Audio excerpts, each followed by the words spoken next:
The final part of your challenge is about doing editing and checking. Now, I've spoken to a lot of the adults at home and I've made sure that they know that as Year 3 and 4 pupils, we should be doing our own editing and checking first. Doesn't mean you can't share with an adult, but it does mean that you should be having a go at doing that first. My top tips for editing and checking are to break it down into stages. So don't try and do everything at once. Don't try and find every single possible mistake or things that you can improve from the beginning. Break it down. Very first thing you could probably do is just use your monkey ears.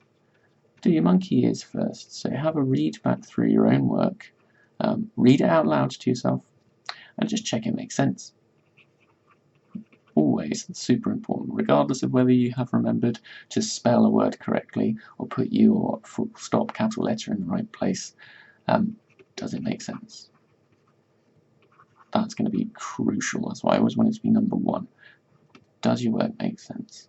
Have you finished all the sentences? Have you left an idea trailing and never finished it? Have you missed a word somewhere?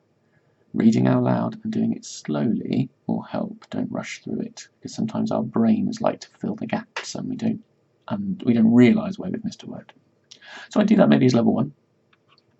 Level 2, maybe then you do want to focus on your full stops and capital letters, or it might be you've got a particular spelling objective. There's that one spelling you always get wrong. You always spell was wrong, so you want to make sure you go through and check for that. That'd be fine. Number 3, you might want to check for any of your objectives. Have you used an expanded noun phrase? Have you used a fronted adverbial? Have you used any SAMs? Find them, underline them, put a neat circle around them. You can tick yourself off then. It's like a little checklist to see if you've achieved those things. Your 4th thing will be really a reaction to number 3. If you find you don't have any of these things, or you think you maybe haven't used enough, or you've used very similar ones, that's your chance then to do some up-leveling. So that up-leveling is going back and, oh, you know what, I think I could tweak that. I think I can make that sound better. I think I can make that more interesting. That could be a case of, oh, well, I've used an expanded noun phrase, but I've used orange shell, but maybe I can just up-level that. Maybe I could do orange spiky shell. Or maybe I want to get rid of orange. Maybe I want to go have a look in a thesaurus, find something else. Maybe I want to use a word like topaz or ochre. Something a little more rich, something a little less everyday for your words. That up-leveling could also, however, include taking out words. Oh, you know what? I did that expanded noun phrase. I had glistening bright, beautiful shell, and I actually think it's got too many adjectives in. I think it ruins the flow. When I read it out loud, it doesn't sound as good as I thought it did in my head. So maybe I just need to take a word out.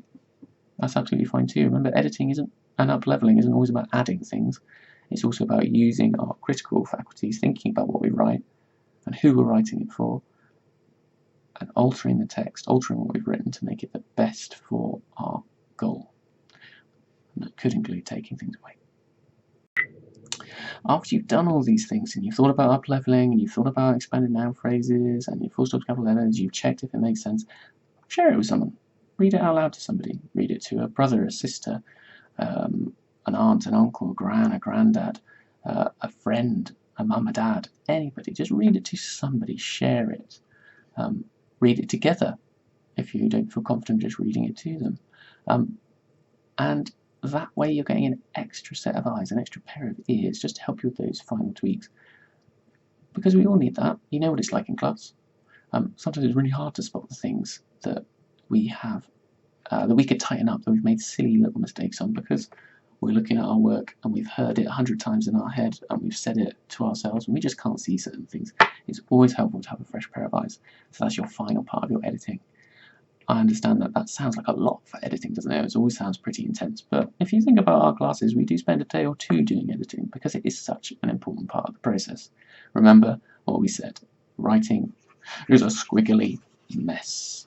You go back and forth and look at bits. It's not about going from A to B in a simple process. That's not writing.